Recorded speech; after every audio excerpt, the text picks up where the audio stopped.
Shalom, meus irmãos, como é que vocês estão? Espero que esteja tudo ótimo na vida, no lar, na família de cada um de vocês.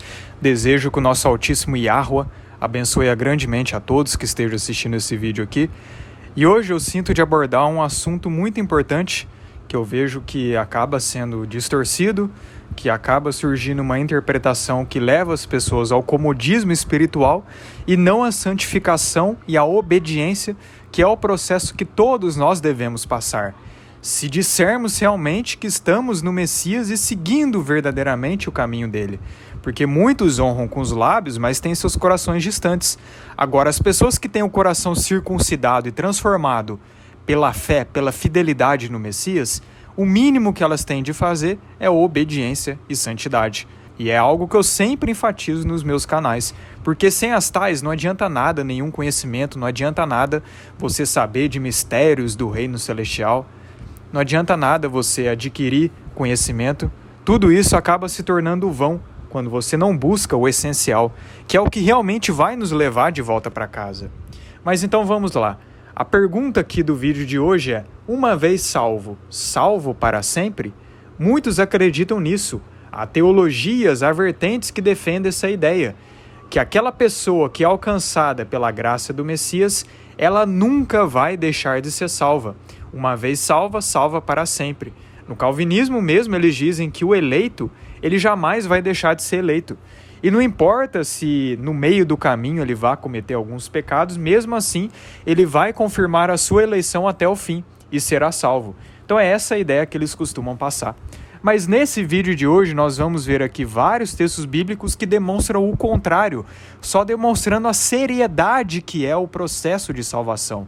E é sim um processo. Não é esse negócio que, aceitei Jesus, estou salvo, não importa o pecado que eu vá cometer, desde que eu aceite Jesus e confesse da boca para fora já é o suficiente, eu estou salvo e não há nada que possa fazer para impedir minha salvação. O Evangelho não é isso. O Messias nunca pregou essa ideia. E vamos analisar aqui alguns textos bíblicos que demonstram que a salvação ela precisa ser confirmada diariamente a todo momento em nossas vidas. O primeiro texto que eu vou analisar aqui é Mateus 5, versos 19 e 20. Veja o que vai falar. Primeiro que antes dessas falas, o Messias falou que não veio abolir a lei, mas veio torná-la plena ou completa, que é o sentido de cumprir, quando analisamos o original. Aí veja que na continuação ele vai falar: aquele, pois, que violar um destes mandamentos, posto que dos menores e assim ensinar aos homens, será considerado mínimo no reino dos céus. Aquele, porém, que os observar e ensinar, esse será considerado grande no reino dos céus. Porque vos digo que se a vossa justiça não exceder em muito a dos escribas e fariseus, jamais entrareis no reino dos céus. Então, para entrarmos no reino dos céus, é necessário que a nossa justiça exceda em muito a dos escribas e fariseus, que eles até cumpriam as leis, só que eles eram legalistas e eles não tinham uma intenção sincera ao seguir as leis. Eles buscavam apenas a boa reputação perante a sociedade. O exterior parecia limpo, mas o interior era completamente contaminado, né? Por isso que o Messias fez sérias acusações contra eles, só demonstrando quem realmente eles eram. Mas perceba que nesse texto é enfatizado que nós devemos ser justos e muito justos para adentrarmos no reino dos céus. Agora veja outro texto aqui que está em Mateus 11, versos 11 e 12. Em verdade vos digo, entre os nascidos de mulher, ninguém apareceu maior do que João Batista, mas o menor no reino dos céus é maior do que ele. Desde os dias de João Batista até agora, o reino dos céus é tomado por esforço, e os que se esforçam se apoderam dele. Então veja que para adentrar no reino não é só você acreditar e continuar vivendo na mesma vida de pecado, sem santidade, sem obediência. É preciso um esforço para adentrar no reino dos céus. E só adentra no reino aqueles que se esforçam para atingir o propósito, o reino celestial. Se não houver esforço, se não houver vontade da nossa parte, se não houver a renúncia do pecado, de modo algum entraremos no reino dos céus. Então, como que é uma vez salvo, salvo para sempre, não importa os erros que a gente cometa nessa caminhada, que mesmo assim a gente vai ser salvo, desde que supostamente tenhamos sido alcançados pela graça do Messias. Perceba que não se trata disso, que a Bíblia não apoia essa ideia e que é uma ideia enganosa para manter as pessoas no comodismo espiritual, como se não precisassem obedecer, como se não precisassem renunciar ao pecado. Tanto que a maioria das pessoas que acreditam nessa ideia, elas acham que basta crer que você está salvo e não importa os pecados que você cometa, a não ser a apostasia, só assim que você deixará de ser salvo. É essa a ideia que eles passam. Agora vejamos outro texto e analisamos também a palavra no original, que eu acho importante enfatizar aqui. Está em Mateus 24, versos 12 e 13. E por se multiplicar a iniquidade, o amor se esfriará de quase todos. Aquele, porém, que perseverar até o fim, esse será salvo. Agora veja que interessante, a palavra perseverar no original é upomeno, e upomeno significa permanecer, não retirar-se ou fugir, preservar-se sob desgraças ou provações, manter-se firme na fé. Opa, peraí, como é que as pessoas dizem uma vez salvo, salvo para sempre, se precisamos perseverar até o fim para sermos salvos? Ora, se precisamos perseverar até o fim, preservar-se, manter-se firme em meio às provações, isso significa que em meio às provações existe a possibilidade de não permanecer firme até o fim. Existe a possibilidade de cair, existe a possibilidade de se apostatar da fé. É por isso que é enfatizado que só aquele que realmente perseverar até o fim é que será salvo. Aqueles que, mesmo que comecem caminhando e trilhando o caminho certo, mas depois se desviam, não vão herdar o reino dos céus. Então perceba que existe a possibilidade de se desviar. E isso é muito claro nas Escrituras. Agora veja Lucas 9, verso 23. Se alguém quer vir após mim, a si mesmo se negue. Dia a dia tome a sua cruz e siga-me.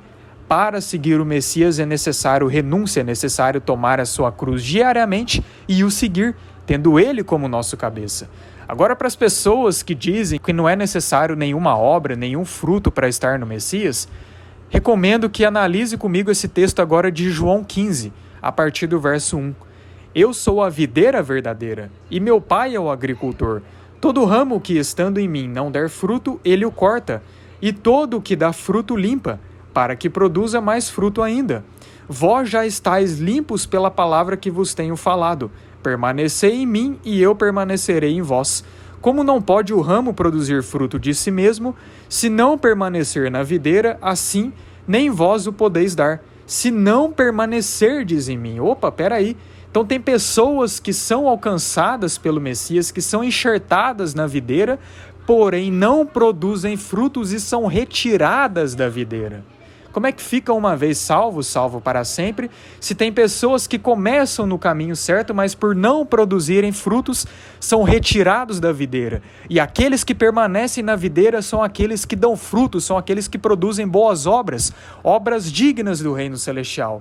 Os que não produzem são arrancados, são retirados, só demonstrando que é necessário, é a consequência natural, um salvo produzir boas obras. Aquele que é alcançado pela graça, pelo evangelho, aquele que é chamado para o propósito da eleição e não confirma esse chamado, não produzindo boas obras, é retirado da videira.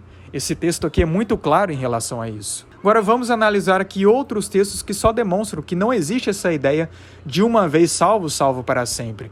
Que existe sim a possibilidade de perder a eleição. E é por isso que nós precisamos permanecer firmes e perseverar até o fim. 1 Coríntios 9, versos 24 ao 27, veja o que vai falar.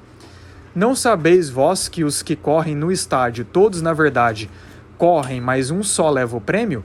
Correi de tal maneira que o alcanceis. Todo atleta em tudo se domina. Aqueles para alcançar uma coroa corruptível, nós, porém, a incorruptível. Assim corro também eu, não sem meta, assim luto não como desferindo golpes no ar, mas esmurro o meu corpo e o reduzo à escravidão, para que, tendo pregado a outros, não venha eu mesmo a ser desqualificado. Olha o que Paulo está falando aqui. Que ele tem que perseverar, que ele tem que correr em busca da coroa, coroa essa incorruptível, mas que existe a possibilidade de ser desqualificado e que era necessário ele esmurrar o seu corpo, reduzir a escravidão para que ele conseguisse essa coroa incorruptível, assim como o atleta precisa se esforçar e muito para conseguir uma coroa corruptível em competições aqui dessa terra. Agora, para mim, o texto mais claro em cima desse ponto aqui abordado está em Hebreus 6, que, olha, mais claro, impossível. Eu vou ler aqui Hebreus 6 a partir do verso 4. É impossível, pois, que aqueles que uma vez foram iluminados e provaram o dom celestial e se tornaram participantes do Espírito Santo e provaram a boa palavra de Deus e os poderes do mundo vindouro e caíram, sim, é impossível outra vez renová-los para arrependimento, visto que de novo estão crucificando para si mesmos o Filho de Deus e expondo-o à ignomínia. Olha que texto assim claríssimo em relação a isso. Que tem pessoas que provaram do dom celestial, se tornaram participantes do Espírito Santo, provaram a boa palavra do Criador, os poderes do mundo vindouro, ou seja, alguém que foi alcançado, que estava trilhando o caminho correto e depois caiu. Existe a possibilidade de uma pessoa que provou dessas coisas cair, mas para essas pessoas que provaram de tudo isso, é impossível que outra vez eles sejam renovados ao arrependimento. Então esse texto de Hebreus aqui é o mais claro em relação a isso. E aí eu pergunto até para as pessoas que acreditam nessa ideia de uma vez salvo, salvo para sempre, como você explica esse texto de Hebreus 6, que é mais claro que isso? Que sim, existe a possibilidade de alguém que está no caminho certo cair.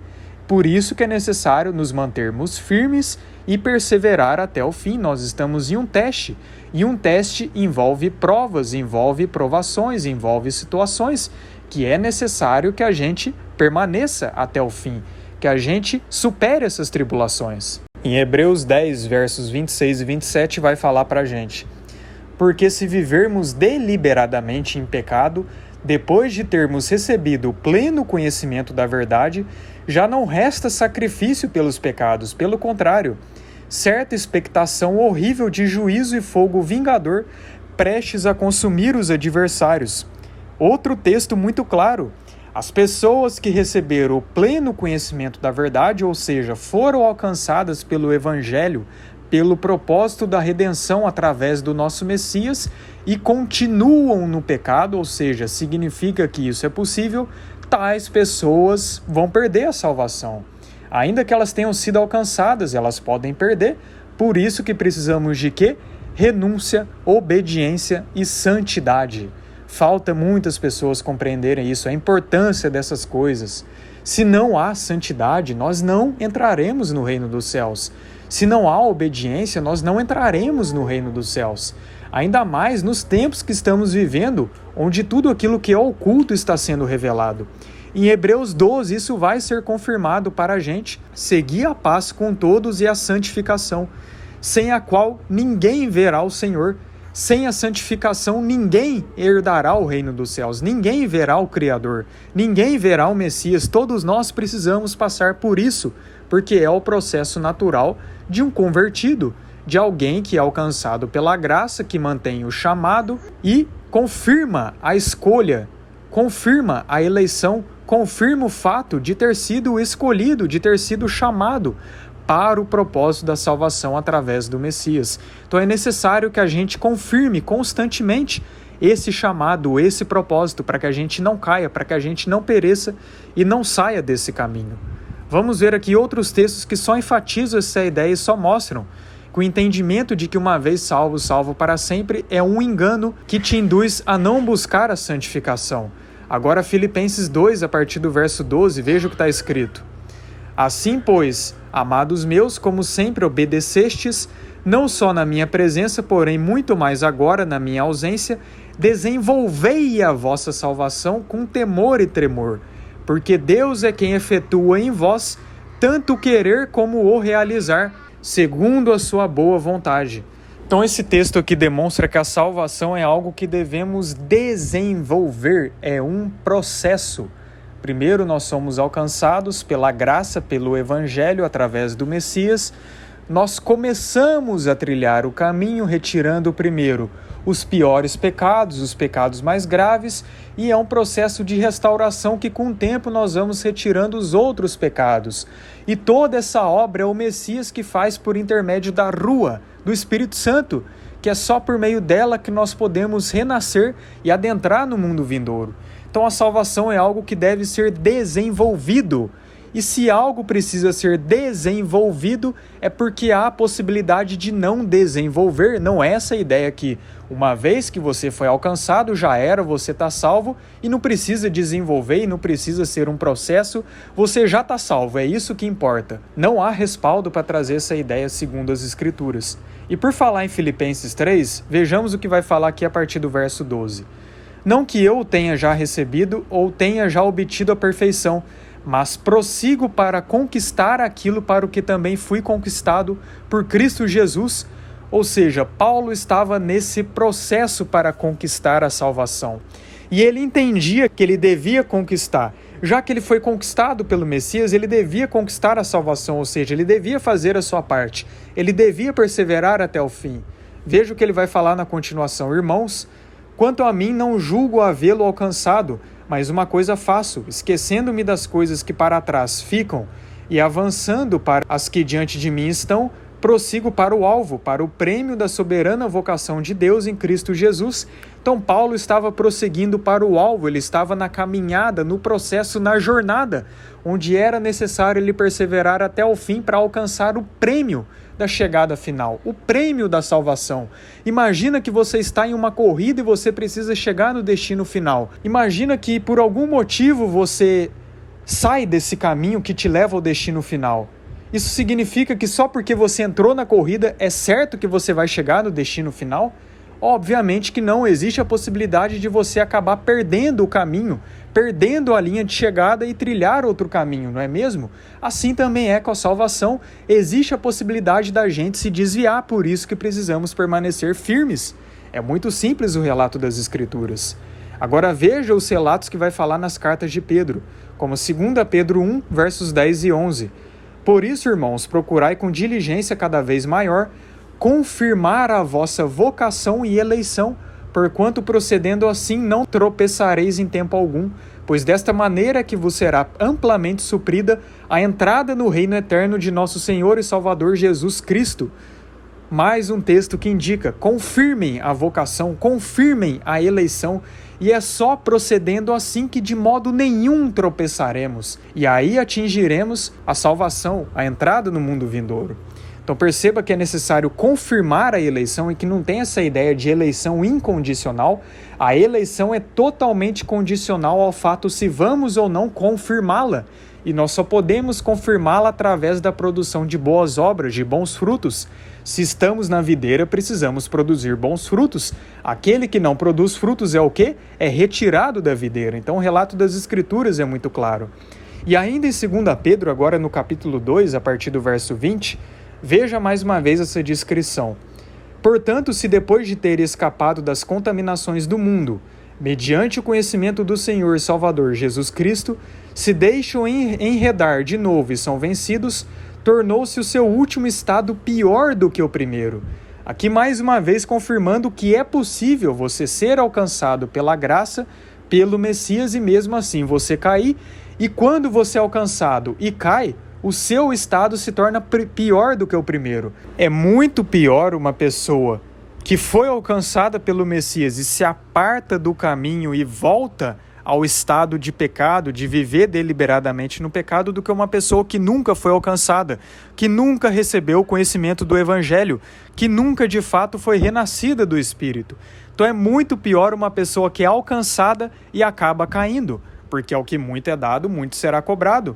Então o texto aqui de Pedro fala muito claramente isso, e na continuação vai falar: pois melhor lhes fora nunca tivessem conhecido o caminho da justiça, do que após conhecê-lo, volverem para trás, apartando-se do santo mandamento que lhes fora dado. Com eles aconteceu o que diz certo adágio verdadeiro: o cão voltou ao seu próprio vômito, e a porca lavada voltou a revolver-se no lamaçal. Então existe essa possibilidade de voltar ao estado de pecado mesmo para pessoas que são alcançadas pela graça. Viu só? Agora veja Apocalipse, as descrições bem interessantes que vai falar. Que é necessário perseverar, que é necessário vencer. E se existe a possibilidade de vencer, significa também que há a possibilidade de perder. É um teste, é uma prova, e o resultado final será ou vencer ou perder.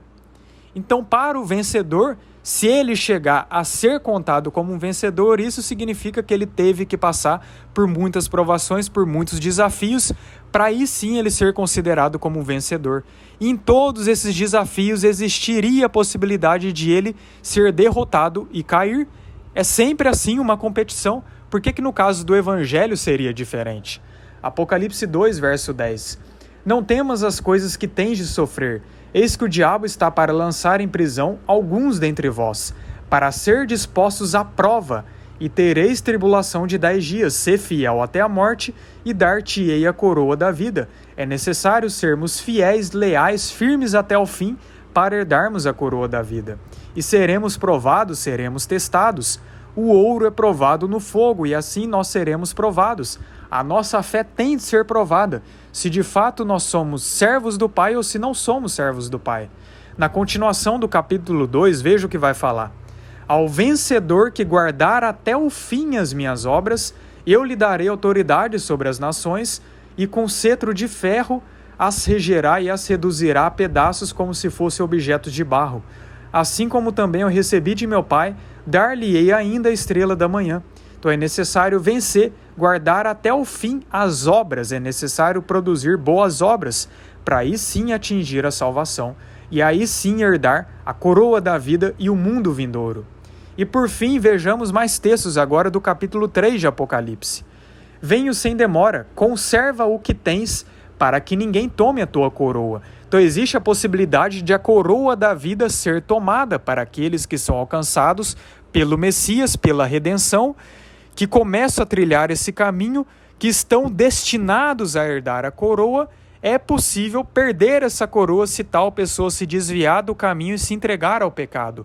Por isso que é necessário tomarmos cuidado para que ninguém tome a nossa coroa, entende?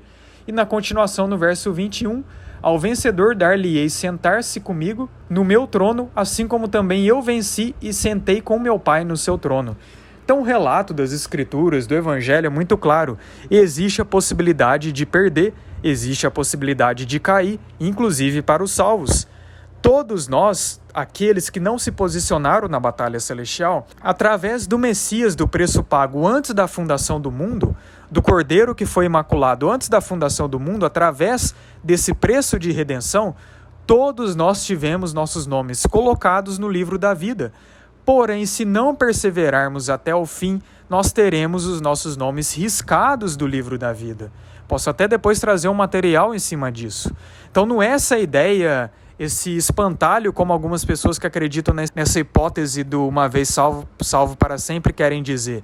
Como se, 4 horas você está salvo, 5 horas você não está, aí 6 horas você está salvo novamente. Obviamente que não é dessa forma, e é um verdadeiro espantalho que as pessoas criaram para tentar rebater. Primeiro porque o mundo espiritual, a dimensão do Criador é atemporal, então não tem essa ideia de que uma hora está salvo, uma hora está condenado. Todos nós que fomos predestinados, como fala em Romanos 8, 29, a sermos como o Messias, todos nós que recebemos o chamado para copiar o Messias e alcançar a salvação, tivemos nossos nomes colocados no livro da vida. Mas aqueles que não confirmarem esse chamado e não perseverarem até o fim, esses terão os nomes riscados do livro da vida. É por isso que muitos são chamados e poucos são os escolhidos. Poucos são os que perseveram até o fim e se mantêm firmes e leais até o fim, produzindo boas obras, entende? Então essa é a mensagem, que você busque essa santificação, essa obediência. E não caia nessa ideia enganosa que, já que você é supostamente eleito ou salvo para sempre, não importa os pecados que você cometa, mesmo assim você não perderá a sua salvação. A sua salvação pode sim ser perdida. Então que você tenha isso em mente, entenda a seriedade que é pecar, não viver em pecado e buscar ao máximo a santificação, a renúncia, porque sem esforço não entraremos no reino dos céus. Então fica aí esse aviso, fica aí esse alerta e desejo que o Eterno nos abençoe grandemente em nome de Jesus, em nome de Yahushua, o nosso Messias. Shalom a todos.